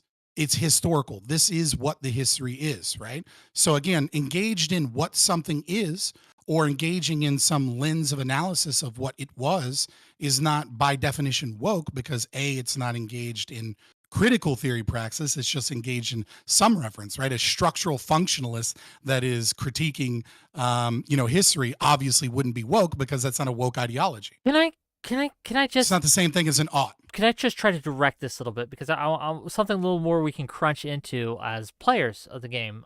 In what ways, if you think this, I don't know if you do actually, the current way we play D&D, or at least as it's written in 5th edition and the new D&D 2025, in what ways is that woke, if it is?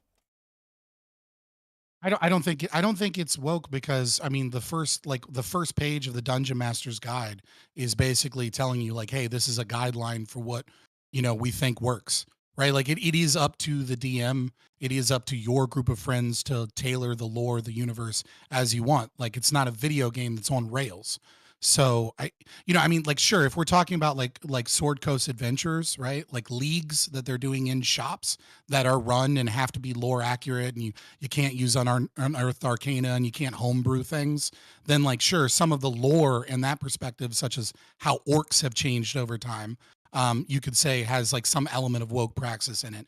I mean, in its affection. But like as you as a player at home at a table with your friends, the only way the game is woke is if you're running a woke game, and that's what you want. Well, I mean, what one argument I have heard, right, is that they removed the racial bonuses or racial penalties as well from races. They've removed the intrinsic evilness of certain races as well. Like orcs in the lore are no longer intrinsically evil, now that they are more kind of like there's no real intrinsically racial evil. Is that not, at least by some definition, woke? And I understand that, like, I understand there's Rule 0 exists. I understand that everyone can play however they fucking want at the table. So we can't really crunch in on that, but we can crunch on the official lore and the official rules. Yeah, that's what I was saying. No. Like I would say official no, lore, there's a woke element. Yeah, I don't, because it doesn't really have an impact on play. Like we just switched it from, instead of it coming from your ancestry, your race, your species, whatever, we switched it to coming specifically from your background to demonstrate how you're going to demonstrate the variability between these different species. It's going to be like if you're choosing a species, then that's going to have some other impact on your features. But right, if it was racial, then it would be whatever. woke. Right? Like if it was racial, it would be woke, right? Because so many of the woke people do believe in these inherent traits of race. Just imagine, correct? Imagine having a tiefling automatically having a -2 to charisma because of racial stigmatization. Right. Okay. All right. No, I could sympathize with. Yeah, that would be woke. I agree. I don't. I totally agree. The thing about individuating cases, right, is that there's always an element to be made in many individual cases that it's either not a big deal, or that it's not a part of critical theory, or that it's like you can do so much when you individuate a case, right? And so one example that I like to use often when we're talking about companies or classrooms or things that have been kind of like taken over by critical theory is like if I go to Lowe's and I buy a hammer, that's what you go to Lowe's for. You buy a hammer, right? And if I go to Lowe's and I buy a tarp, that's where you buy tarps. And if I go to Lowe's and I buy zip ties, that's where you get zip ties. And if I go to Lowe's and I get, duct tape, that's where you get those things, right? And if I what are we doing here? What are we buying? What are we assembling? Right.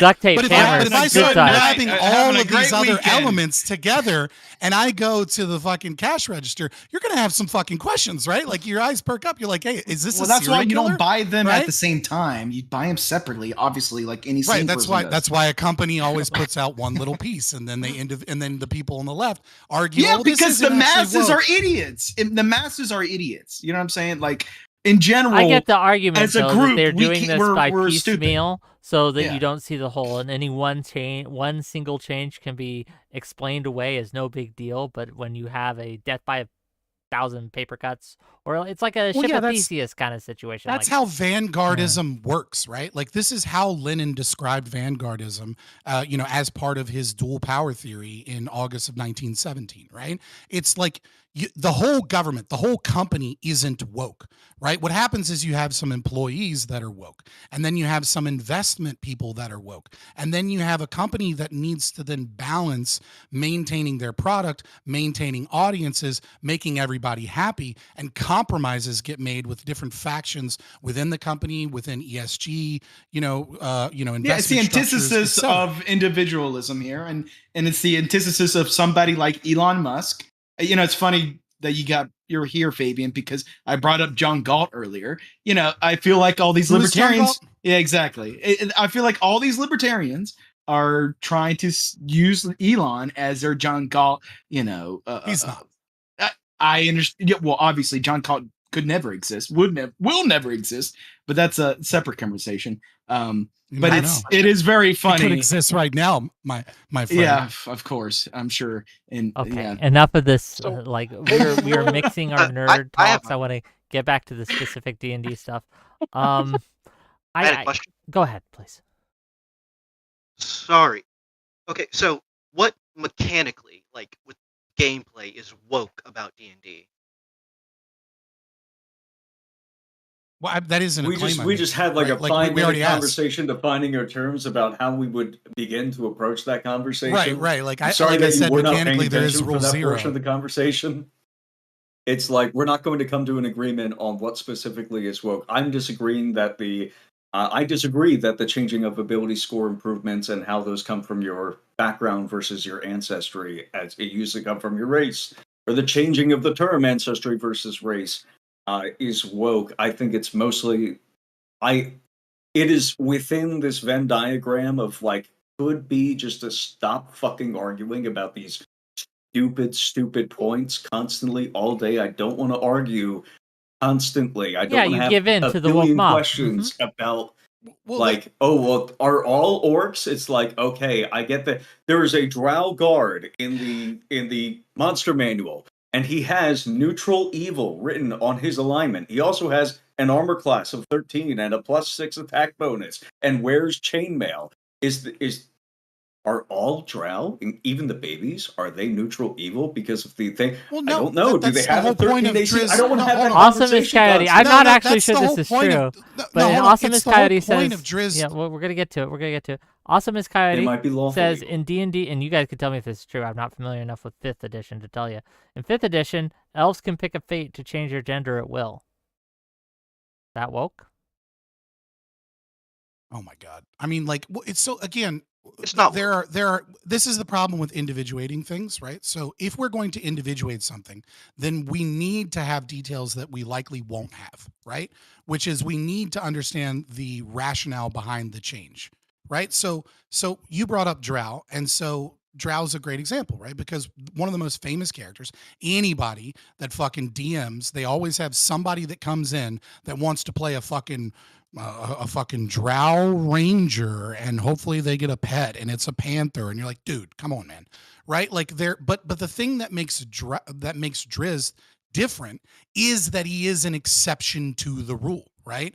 The species of drow are an evil fucking species. The god that presides over them, I mean, obviously you have Celandrine and kind of like modern day aspect that is rebelling against Loth, but Loth is like a chaotic evil god, right? That is specifically misandrist, right? That is the culture in which he comes from. And to say, oh well, it's just the culture, but Driz is the proof that all drow aren't evil. It's like, no, Driz is an exception to the rule. The race is evil. The drow are an evil race. And yes, sometimes there are exceptions that break that mold.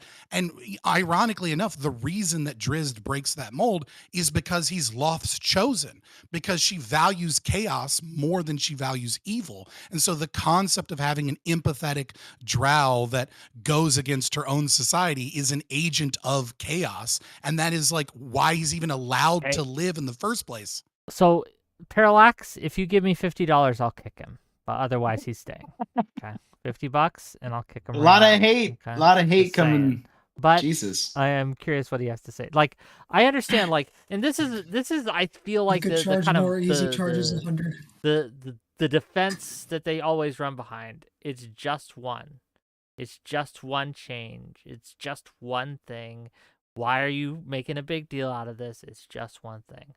I think that I've tried fairly recently. It was a few months ago, so it wasn't like yesterday, but it was fairly recently to go to like one of those a pickup game of 5th edition, right? Just a pickup game at a local gaming store. And you survived? I survived. The feel of and again, it's a super anecdotal, I understand, right?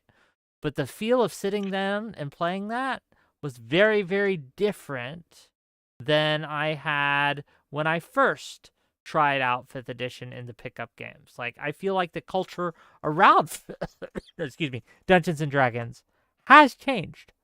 And I'm not sure it's for the better. Different, Wick? Huh? Say it one more time. How was it different? How did you feel like it was different? the Specifics. Yes, I'm trying to, again, it's been a few months, so I'm trying to remember. I'm mostly describing feelings here, right? But I remember sitting down, and again, there's always the anxiety of like, oh, there's your new players, but just how they interacted with the game itself and how they would focus on the points of plot that they would focus on, the points of the game that they would focus on, seemed fundamentally different to me. And again, anecdote, months behind in memory. Maybe I just fucking made it up in my head. I don't know, right? But like, it had a different feel, and it felt a little. It's hard to, yeah. Is it because? Yeah, okay, I mean, it's hard to tell because 5th edition is so much. Yeah, is and so that's different. why. but it was. Were you Yeah. playing with young? Have you? They were mixed. Younger, No, mixed. no, they weren't like they weren't. Was like, it a? They were just. They were the standard FLGS nerds that you would find at any of these. Sure. places. Well, yeah, I'm looking done at any of them. the Yeah. Adventure League stuff. Hmm? I was asking Fabian if he had ever done any of the Adventure League stuff, because No. I haven't. Well, As and that's some- because of the change in D&D. Like I remember going into D&D shops and feeling, you know, a sense of belonging, feeling like these were my people, feeling happy. Like, you know, I could stand around and just look at like Warhammer or like other figurines in the shop for a long time. And then, you know, over time, you know, there's a store in Richmond, for example, you know, this is just my anecdotal experience, but like One-Eyed Jocks is a store in Richmond. And like, you know, you go there and the environment is very unwelcoming. And it feels like, you know, I'm not really wanted there. That's how I felt when I went. my own people. That's how I felt going into a lot of card shops early on. They were absolutely. Well, I'm not making an gatekeeped. argument You know with what I this. mean? I'm specifically saying okay. why I don't do these things. That has just been my personal anecdotal experience. I'm sorry. I'm not saying this is like D&D is woke and here's why. Here's my anecdotal experience. The reason I'm just saying like that's why I haven't been involved. The reason I brought it up was kind of to answer Wick's question. As somebody who has been like a D&D DM for the Adventure League, you are told, especially after the beginning, the idea is Adventure League helps you find a regular home group. It's not so much about everybody coming every Thursday or whatever is to do Adventure League. It's a seeding process, right? So the actual And for testing, play yeah, testing. yeah, but the actual construction of the game and the consistency is paramount, depending on the gaming shop that you are at, obviously. But Adventure League has rules where the structure of the game, like you were talking about the gameplay loop way before, is more important in a lot of ways than the creative aspect of it. So what I can tell you is if you came in the middle of an Adventure League situation, like after maybe like 2019 or whatever, when 5th edition had been out for a while, people were probably more relaxed in that. Do they, right now with a brand new one coming out, you're probably if you back guys to a are more you guys are structured- more familiar with 5th edition than I am, probably. Again, I mostly played 4th edition, and I mostly We've heard. now whoa, play what the 13th fuck, edition. dude? Look, 4th edition was was not Fourth supposed to edition? Fourth do that. edition I was feel the like- roots. It was more of a war game, which I loved. Right, I love the war game aspect. I love the No, stop. The You just only stop. true You just stop. successor. Look, there's See, that's the problem right there. There's first edition, there's AD&D, there's second, arguably You second want to point play a five, there's war third, game? You should there's be 3.5. playing. Then there's Pathfinder. What do you then think there's D&D fifth ed. is at its core? Right? Oh, Second edition sucks. You want to go there, Wake? Are you It's serious? true. You think Second D&D edition is was a the war old- game? was 5th edition for the old people. You think D&D is a war game at its core? At its heart, yes. There is no way, bro. It's an adventure game Are you that was serious? built off of a war game. Well, Yes. So you need to have in every session. Hold on, pause. Multiplayer Don't get too mad. Don't nerd out, right? I think what to defend Wick here, I think You he's can't talking contain about me. the foundation of the game. Yes, the core. What was it Yes, it inspired was. by? Chainmail. Right? Like, yeah. and it was Bro, D&D that's the problem. was a right, but D&D, like, right, like these, Gygax and oh my god, I can't remember the other founder's name off the top of my head, but Artisan. thank you. They were playing war games, right? They were playing war games, and that is where they were like, what if we added more fantasy and what if we made this more individualistic, right? So you could argue, core is a bad word choice here, but you could argue that a fundamental piece or part of it is in concept a war game. And if you play with a lot of metagamers, right, you will find that they like that portion of the game a lot more than they like the, we went around town and we role played for 3 sessions, right? And so like that is, it's going to depend on your group. I think core is way too strong of a word here, but I get what you're saying, Wick. Those people did not have that. The people back in the 1970s did not have that distinction. It was grown out of the role playing was deep in character and often in the context of people holding domains and negotiating with one another about what they were. Are we going to fight this out, or are I I totally get it. Right. The The whole totally point get of it. hold on. The whole point of the original, like the more earlier versions, was to hold a citadel, build a base, gather Right. followers, gather power, and interact in sometimes a You should be playing Rust. adverse way, not just with the environment, but with each other, right? And you would have the paladin who would gather his Honestly, followers. Rust is a and really build good his temple, example. right? Yes. Yeah, Rust is exactly that. It's a war game with light role playing mixed in there. You get to do everything you want to do. Right, but to be fair, like just to kind of olive branch here with the other aspect of people that are like, what the fuck, it's not a war game, right? Like D&D doesn't really become popular until AD&D and the Satanic Panic, right? Like it's not really a wide game that like is adopted by the culture and like everybody on the school bus knows at least one person. Because everyone was that, like Satan has and a demons D&D and group. stuff like that. And Mom warned me about this Well, game, I so think let's try it. That's right? the thing that I think triggered me, if that's the right word, right? So much about this Oh kind my of god, like you are woke. these new Holy people shit. that are kind of shitting on the legacy of the founders is that like these weren't like some racist, misogynistic, evil guys. Yes, they're a product of their time in the 1970s. And so the language they use and maybe some of the ideas they have aren't necessarily commiserate with ours, but these were progressive dudes fighting back against the Christian right so that people can be creative and so that they can imagine and so that we can break down barriers between people and just be friends collectively, and grow. They stood up for the downtrodden nerds, and now because it was mostly white dudes, all of a sudden the company themselves feel the need to have their own employees castigate them for views they held in the 1970s with very little reverence and respect for the building blocks of what they did, right? Like you don't have the modern video game without D&D. You just don't. And nerd culture and a place for these people and what has been some of the most accepting and inclusive culture in American demographic groups in the last 50 years, they owe a lot to D&D. And so like this idea that we're just gonna like publish their readings and then just shit and piss on their graves because they don't match our modern day political values is kind of the essence of fucking woke scolding the dead. And it's and they should be ashamed of themselves. They should just put it out there.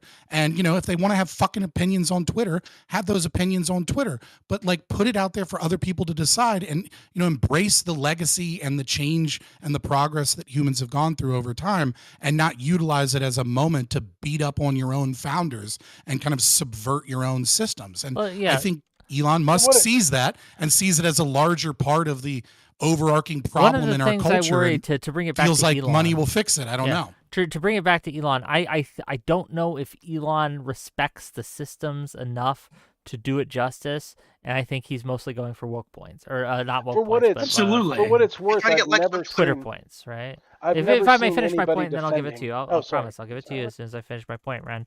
But like this idea, right? That what is Dungeons and Dragons? Like, we had an argument about that earlier. Like, Mr. In Pursuit of Knowledge here thinks it's literally just people around a table pretending to be something else, and that's false. It's wrong. It's not enough. But it's not a war game as well. At its core, it is a war game. Yes, where you role play within that war game. We would disagree on that. Regardless, okay. There is a core elements. Okay, I mean, you can disagree in the margins of what those core elements are about what makes it Dungeons and Dragons, but I don't think Elon understands enough to keep it true. The limitations to the core. The limitations are what allow for creativity, right? I think a great example of this is totally fucking stupid. No, I agree with this. It's not Magic, totally fucking magic stupid. is. I think- I agree. I Magic's think- the same way. You do need to have limits. I think a great example of this is Brandon Sanderson's novels, right? I think he does. New one's coming out in like 5 days, gang. I am. Yeah, so anyway. he utilizes hard magic systems that are very, very strict in what his magic can and can't do. And in those rules that he gives himself, right, he can then extrapolate from this very rule-based hard magic system, ways to get around the rules, ways to find the loopholes. And I think that is what makes D&D so great, is that it gives us a structure by which to create, by which to imagine, by which to build friendships. It is that structure itself that pulls back kind of us going in 20 different directions and having no ability to contain it, right? It's like it's a fence, and within that fence you can do whatever you want, and it's the fence that creates the ability to create and do whatever you want. Without the fence, there is nothing. And so it is. I do think the company's vision and the rules and the way that they make things are an important element of what D&D is, beyond just getting together and having a fantasy and role playing together, because those limitations they build the opportunities for what it is that we love. I want to so give a much. chance because Rube here disagreed with that, and I want to give him a chance to explain why. Yeah. You had a I'm gonna visceral dovetail reaction. Let me finish two prompting. conversations. Let me finish prompting this. Right. I'm gonna You had leave soon anyways because yeah. I was just hopping in. You had a visceral reaction to this. I'm curious what it was, and we are going to end the panel in like 20 minutes anyway. So yeah, go ahead. Explain. Why are you mad? Okay. I'm going to dovetail two different concepts here. You were bringing in a few details about how you didn't feel welcome in a friendly local game store. That's totally fine. Let's see here. Fabian, I think your name is. You brought up the same issue with Adventures. Yeah. The Adventures Well, League, right? I wasn't. To be fair, I wasn't saying it was necessarily an issue. I was just relaying my personal experiences of why I haven't been in. Yeah, shops. no. Part of it not might that just be it's me getting older. You know what I mean? Like, right. No, I don't want to know? contradict that specifically. It's I have a competing personal experience that I think dovetails into this nicely. I brought a lot of people. I've been running a West Marches for the past few years. For the past 2 years, I've been incorporating a lot of elements from the old games, from AD&D, specifically one-to-one time. I have a bunch of videos about describing my process here. I've basically been replaced the 5th edition Dungeon Master's Guide with the Advanced Dungeons and Dragons 1st edition guide. And these new players, who all of whom, or not all of them, but most of whom have like the rainbow profiles and banners and stuff like that, loved it. Had a great time. We just wrapped up our last stretch before we're getting ready to switch over to Pathfinder 2nd edition, but they had a really good time. They loved the experience of these mechanics that were... My visceral reaction was to the idea that limitations create creativity. That's my autistic trigger, I guess. The creative people in context, you know what I mean, yeah. though, right? Like, like I'm making a generalization. Obviously, it's not always true. No, yeah, no, I was just being creativity. Like, it just got I just my mean tism about it. It gives us the structure so that we know where to go to a certain degree, right? Like by giving us rules, it gives us ideas around the rules, and it gives us some level of structure so that we don't have 6 people going in totally different creativity. Yeah, limitations wipe out certain but we also creativity. can change those rules, though, right? Like we can. Let's not go into that for a moment because I want to finish this point. It's really important, right? But the rules are the foundation of our ability to create without getting. No, let's off not the go rails. into that point for just a moment. These people who I pulled from a progressive space enjoyed the rules content that was provided to them from these older days. That's not their objection to these rule sets. If you put them in a campaign where they use these weird esoteric things, most of whom the old players, the old grognards who are complaining about WotC's approach and WotC's attitudes, have not played themselves or have not experienced themselves because they were changing shit when they were back in the day, either because they just didn't quite get it, maybe it was a UX problem, or they just couldn't read. That's also pretty common with older people.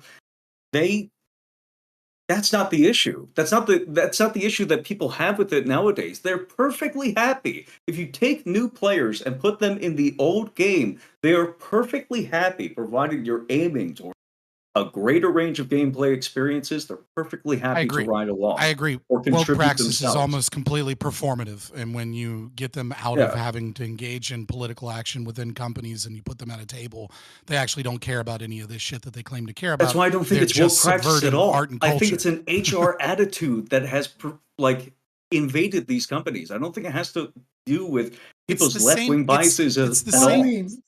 No, because It's the left-wing same bias. thing, though. There would be no art if it was just the same thing. If woke people were inherently anti-creative and all acted in the same anti-creative fashion. I never as said one they were another. Anti-creative. But I never said they were that's what I'm anti-creative. trying to distinguish here. Is WotC is not woke. It's just anti-creative. I disagree with that. Elaborate. Like you disagree with that. I agree with If anybody has Yeah. anything to say to me Yeah, no, and tell me I'm finished my wrong, nonsense. I don't want to dip out Sure. without you having a chance. Anyone to shit on me. take a shot So at Fabian if before anyone he wants to goes? shit on me, go ahead. No, my question to Fabian, so your issue pretty much just comes down to the blurb that was in the making of the original Dungeons and Dragons, right? That supplement. Well, no, that's an example, right? Like that's you know, the I think most it goes back. egregious, I think it right? goes back. Well, I think it goes back. I think the first instance that we saw was when one of the artists for Magic the Gathering, right, was fired because she liked, not even shared, not even retweeted, not even gave support. She just liked a Ben Shapiro tweet, and that was enough to get rid of a great artist because she didn't conform to the culture. Is that why Right? she was That was fired? probably the first example. No, that's not necessarily true. But I know what you're talking about with Therese Nielsen, who's a gay woman that fantastic artist. She was excised from the community basically because it wasn't just she retweeted a Ben Shapiro thing. She was going on to podcasts that were very much alt-right. We'll go with the terms of the day back then. And they were very fucking questionable. Alex Jones tiers bullshit. Okay, conspiracy level bullshit. And the company said, you know what? We don't want to work with you anymore because we're getting a lot of fucking hate comments coming from the community. On top of that, you had Seb McKinnon. Fantastic artist. Awesome dude. Awesome work. Canadian guy. During the COVID lockdowns, he was like, we need to not take vaccines. I'm with the truckers, blah, blah, blah, a bunch of bullshit. Guess what? Magic Wizards of the Coast and so many people said, you know what? I don't fucking like that shit anymore. Another reason why Therese Nielsen was canceled, quote unquote, is because she's a TERF. She hates trans people in general. You know, the same ideas of fucking, what's her name? Harry Potter lady. So, yeah, Yes, it's not bad. We'll see. You know, HBO Whatever, don't I give don't a fuck fucking no more. You know what I mean? Like the culture is a change, and we'll see. And maybe part of that cultural change will be Elon buying Hasbro and telling all the woke. I agree. It was probably too radical, but at the same time, do you think radical right is going to do it better? I doubt it. Well, TERFs are really fucking annoying. Yes. They're Elon really Musk, the fucking radical annoying. right. Yeah. Okay. TERFs are annoying. I can't deny that. Yeah. Constantly going man, off like, oh, man. now we can't. We have run the gamut here. We have gone through all the arguments that I care about. At the end of the day, here's my thoughts. Okay, I don't think Elon would do a good job.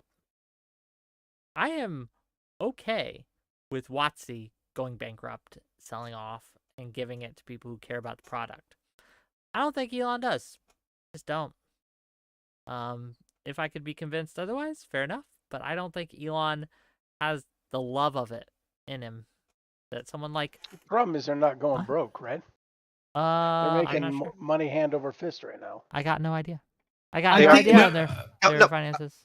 No, Actually, from what I've seen, it's mostly Magic making most of the money for Hasbro. that's true. Yeah. So as far as everybody else, you guys got to get your shit together. Is all I'm saying. No. Um, They are making money, but D&D isn't like going broke. They're making Right. less this year than they did last year, but last year was Baldur's Gate 3, and I mean, it was Baldur's Gate 3. You're not going to make the same amount of money after that. Yeah. Is that I WOTC or is that I don't think Lariat? that companies think like that. But Lariat my made point it, here but it was is, man, my point here is, right? I appreciate the discussion. We got a lot in, like what is D&D, and I just want people to understand, right, that at its core, Dungeons and Dragons is a war game. Sorry, There's a bunch of that's people just sitting true. around the table. Okay, Let's and all with that, laugh let's end the collectively show. at Wick. Okay, I'm gonna give each of these people. I'm gonna give each of these people, each of these lovely people, outros. They could tell where you can find them, all, etc., and closing statements.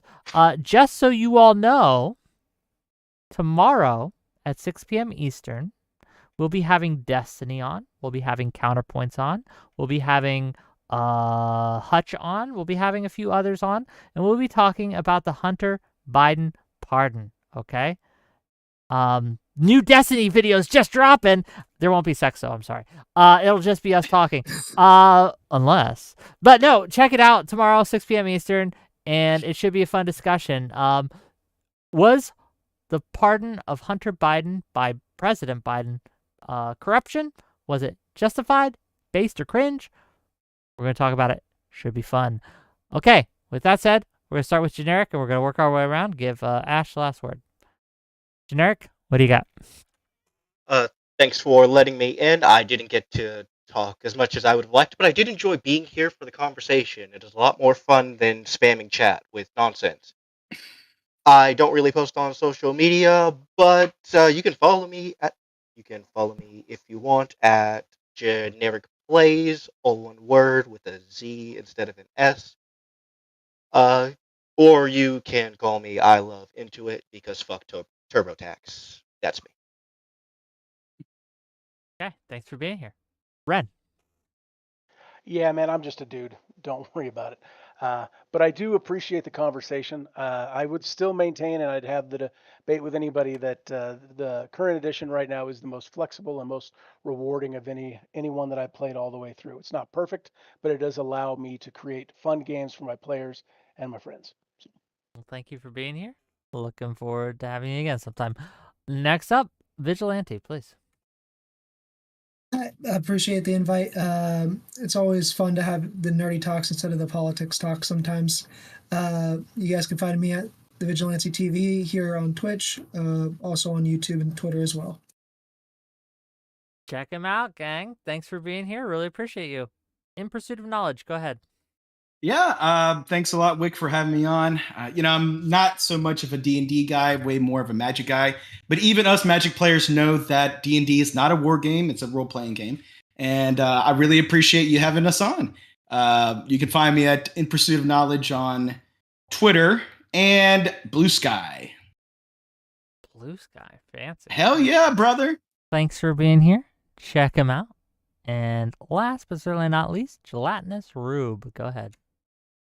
So I think that Elon has a lot of ways to screw this up. I think creating an anti-woke version of HR is going to lead to the same problems as the current woke, just left-leaning or left-biased HR. And I'd really like to see an alliance of woke and non-woke versus what's actually hamstringing their creativity and what's actually causing so much strife and trouble with the creativity of WOTC. And I think that's going to be just this middle management and upper management constantly crying into their accounting books about whether we're going to make more money next year. We couldn't possibly do anything creative or exciting. I think that's the primary issue. Elon has a shot at getting rid of those people and putting some folks in who are actually creative, and more importantly, freeing the creative people who are already in there.